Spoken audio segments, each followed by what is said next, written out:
Hi friends, എല്ലാവർക്കും ജാനീസ് കിച്ചണിലേക്ക് സ്വാഗതം. ഇന്ന് ഞാൻ വന്നിട്ടുള്ളത് അവിലും നന്നായിട്ട് പഴുത്ത നേന്ത്രപ്പഴമൊക്കെ ഉണ്ടെങ്കിൽ ഈസി ആയിട്ട് തയ്യാറാക്കിയെടുക്കാൻ പറ്റുന്ന നല്ല ടേസ്റ്റിയും ഹെൽത്തി ആയിട്ടുള്ള ഒരു പലഹാരത്തിൻ്റെ റെസിപ്പി ആയിട്ടാണ്. അതിനായിട്ട് ആദ്യം നമുക്ക് അവിലൊന്ന് വറുത്തെടുക്കണം.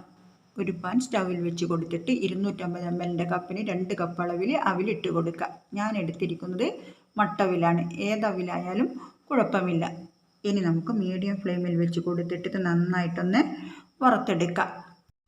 കയ്യിലെടുക്കുമ്പോൾ ഒന്ന് പൊട്ടുന്ന പാകമാകണം. അതുവരെ 1-2 മിനിറ്റ് നമുക്കിതൊന്ന് വറുത്തെടുത്താൽ മതിയാകും.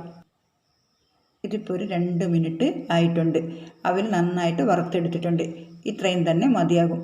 ഇനി നമുക്കിതിലേക്ക് ചേർത്ത് കൊടുക്കേണ്ടത് തേങ്ങയാണ്. ഞാനിവിടെ 1 കപ്പ് തേങ്ങയാണ് ഇതിലേക്ക് ചേർത്ത് കൊടുക്കുന്നത്. കൂടെ തന്നെ 3 ഏലക്കായ കൂടി ഇട്ട് കൊടുക്കുക. ഇനി നമുക്ക് ഈ തേങ്ങയുടെ വെള്ളത്തിൻ്റെ അംശം മാറുന്നത് വരെ 2 മിനിറ്റ് ഒന്നുകൂടി വറുത്തെടുക്കാം.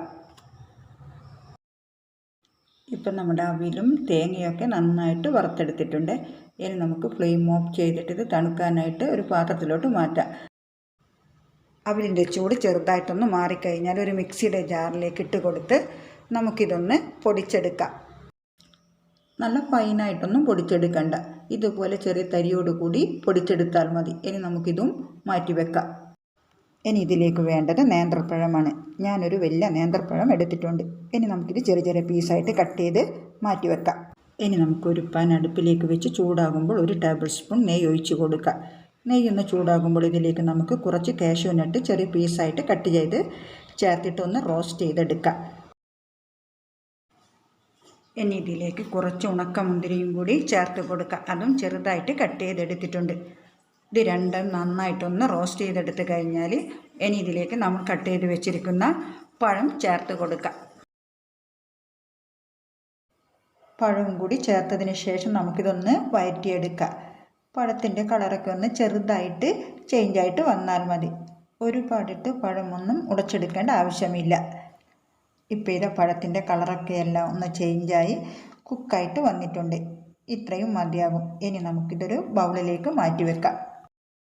ഇനി നമുക്കിതിലേക്ക് വേണ്ട ശർക്കര ഒന്ന് ഉരുക്കിയെടുക്കാം. അതേ പാൻ തന്നെ അടുപ്പത്ത് വെച്ച് കൊടുത്തിട്ട് 1/4 കപ്പ് പൊടിച്ച ശർക്കര ചേർത്ത് കൊടുക്കുക.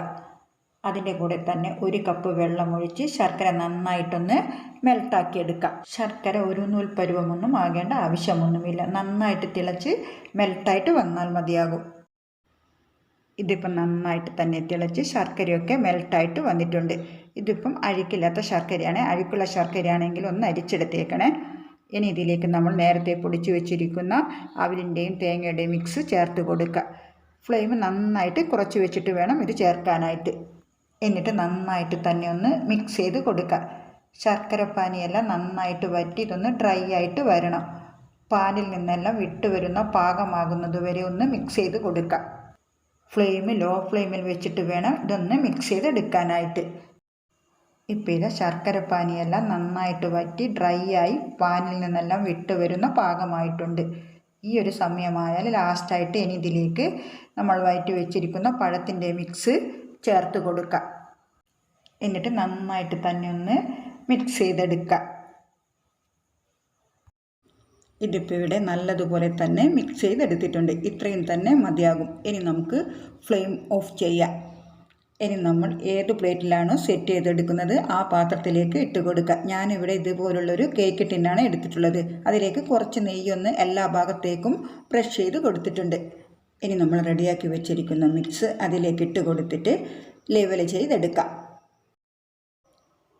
ഇനി ഒരു സ്പാച്ചില കൊണ്ട് നന്നായിട്ട് തന്നെ ഇത് ഷേപ്പ് ചെയ്തെടുക്കാം. ഇപ്പോൾ ഇത് നന്നായിട്ട് ഷേപ്പ് ചെയ്തെടുത്തിട്ടുണ്ട്. ഇനി 1 മണിക്കൂർ തണുക്കാനായിട്ട് വെച്ച് കൊടുക്കാം. ഇതിപ്പോൾ 1 മണിക്കൂറായിട്ടുണ്ട്. നന്നായിട്ട് തണുത്ത് വന്നിട്ടുണ്ട്. ഇനി ഇതിൻ്റെ സൈഡൊക്കെ ഒന്ന് സ്പാച്ചില വെച്ചിട്ട് വിടിവിച്ചെടുത്തതിന് ശേഷം നമുക്കിതൊരു പ്ലേറ്റിലോട്ട് മാറ്റാം. ഇനി ഇതൊന്ന് കട്ട് ചെയ്ത് നോക്കാം. നല്ല ടേസ്റ്റിയും നല്ല ഹെൽത്തി ആയിട്ടുള്ളൊരു പലഹാരമാണ്. കുട്ടികൾക്കൊക്കെ ഒത്തിരി ഇഷ്ടമാകും. എല്ലാവരും ഒന്ന് ട്രൈ ചെയ്ത് നോക്കണം. കുറഞ്ഞ ചേരുവകൾ കൊണ്ട് തന്നെ നമുക്കിത് തയ്യാറാക്കിയെടുക്കാൻ പറ്റും. വീഡിയോ ഇഷ്ടമായാൽ ഒന്ന് ലൈക്ക് ചെയ്ത് നിങ്ങളുടെ ഫാമിലി ഫ്രണ്ട്സിനൊക്കെ ഷെയർ ചെയ്ത് കൊടുക്കാൻ മറക്കരുത്. അതുപോലെ തന്നെ ആദ്യമായിട്ട് കാണുന്നവരാണെങ്കിൽ ഒന്ന് സബ്സ്ക്രൈബ് ചെയ്ത് സപ്പോർട്ട് ചെയ്യാനും മറക്കല്ലേ. ഇനി നമുക്ക് അടുത്ത വീഡിയോ ആയിട്ട് കാണാം. Okay, thanks for watching.